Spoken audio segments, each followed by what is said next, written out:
এবার নির্বাচনে ১৮২টা আসনে নির্বাচন করছিল বাম দলগুলা। তো ১৮২টা আসনে নির্বাচন করে তারা ১৮০টা আসনে জামানত বাজেয়াপ্ত হয়েছে। আর ২ জনের জামানত কিছুটা বাড়ছে, হ্যাঁ? মানে জেতা তো তাদের কল্পনা তো আনা যাবে না। এদের জামানত থাকে না।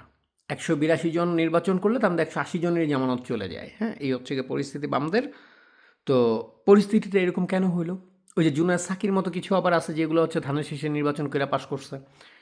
বাংলাদেশের আপনি দেখবেন একটা জিনিস, বাংলাদেশের মানুষ একটা ব্যাপার বুঝে গেছে, সেটা হচ্ছে আপনি আওয়ামী লীগরে ভোট দিলেও সাথে কয়েকটা বাম ভিক্ষায় পাইবেন আল্লাহর হস্তে ফ্রি মাল। বিএনপিরে ভোট দিলে কয়েকটা বাম আপনি ফ্রি মাল মাগনা পেয়ে যাবেন। জামাতরে ভোট দিলে আপনি ওখানে অনেকগুলো বাম পেয়ে যাবেন। তো বিষয়টা হচ্ছে যেমন জামাতের আমি নিজেই হচ্ছে বাম, বাম রাজনীতি করে আসে। তো যেই জিনিসটা ধরেন মাগনায় পাওয়া যায়, ফ্রিতে আপনি পাইবেন, ওইটারে ভোটের দামে কেন কিনবেন ভাই? এই দেশে বামদের অন্য দলের দালালি করা ছাড়া, পা চাটা ছাড়া নেড়িকুত্তার মতো অন্য কোনো যোগ্যতা নাই, এবং আজ পর্যন্ত তারা অন্য কোনো যোগ্যতা প্রমাণও করতে পারে নাই। এটা খুব ইন্টারেস্টিং ব্যাপার। জুলাই ষড়যন্ত্রে আপনারা দেখছেন, এই হায়নার বাচ্চাগুলো জামায়াতের চুষে চুষে চেটে চেটে ক্লিন করে রাখছে। জামায়াতের ব্লেড দরকার পড়ে নেই জামাতের, হ্যাঁ?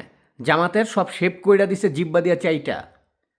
তারা জামাতের আমিরের এই যে মনে করেন কতগুলা, যাই হোক আমি নাম না বলি কারো, কিন্তু বাম যেগুলো আছে, জামাতের আমির যদি কইতো যে আজকে আমার রেজার দিয়া করতে আলসেমি লাগতেছে, একটু নিচের দিকে মাথাটা দিয়া তুমি একটু কাইটা দাও, দাঁত দিয়ে কাইটা দেয়। তো এই হচ্ছে বাংলাদেশে বামদের অবস্থা। তারা ভিক্ষা যেই দিকে জুটবে এরা ওই দিকে ছুটবে। এই বামরা আবার প্রগতিশীলতা মারায় এই দেশে বৈশা। গত ১৯ মাসে এই যে আজকে জামায়াতের যে ভোট বাড়ছে বাংলাদেশে, এই ক্ষেত্রটা কাদের কাদের মাধ্যমে তৈরি হইছে? জামাত তো আছেই নিজের শক্তিতে, কিন্তু তার বাইরে জামাতকে সমর্থন দিয়া, সব কিছু দিয়া, জুলাই ষড়যন্ত্রে জামায়াতের রে চুম্মাইয়া এই বাম বাচ্চাগুলা ওখানে দাঁড়াইছিল। এই বামের বাচ্চাগুলা জামায়াতের ভোট বাড়াইছে, কিন্তু বাঙালি জানে জামাত ক্ষমতায় আইলে ২-৪টা নেড়ি কুত্তা বাম এমনিতে ফ্রিতেই পাওয়া যাব, যে কোনো ওদেরকে কেউ ভোট দেয় না এবং ইতিহাসের কোনোদিন দেবেও না। ওদেরকে যদি ভোট পাইতে হয় ধানের শীষ, নৌকা, অথবা ধরেন যে পিনাকি ভট্টাচার্যের মার্কা লইয়া দাঁড়াইতে হইব, মানে জামাতের মার্কা। এর বাইরে ওদের কপালে ভিক্ষাও জুটবে না এদের, কারণ ওদের চরিত্রহীনতার জন্য। ওদের না আছে কোনো আদর্শ, না আছে কোনো নৈতিকতা, না আছে কোনো কিচ্ছু। সব জায়গায় আতেল মার্কা একটা ভাব নিয়ে ঘুরে বেড়াবে গাঞ্জুটির দলগুলা।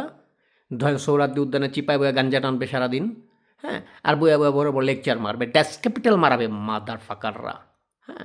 বাঙালি ওদেরকে এই কারণে প্রত্যেকবারই এইভাবে করে জুতাইয়া দেয় যখনই ওরা ভোট চাইতে যায়। ভবিষ্যতে এই জুতার বাড়ি আরও বাড়বে, ওদের কমবে না, ওদের চরিত্রহীনতার জন্য।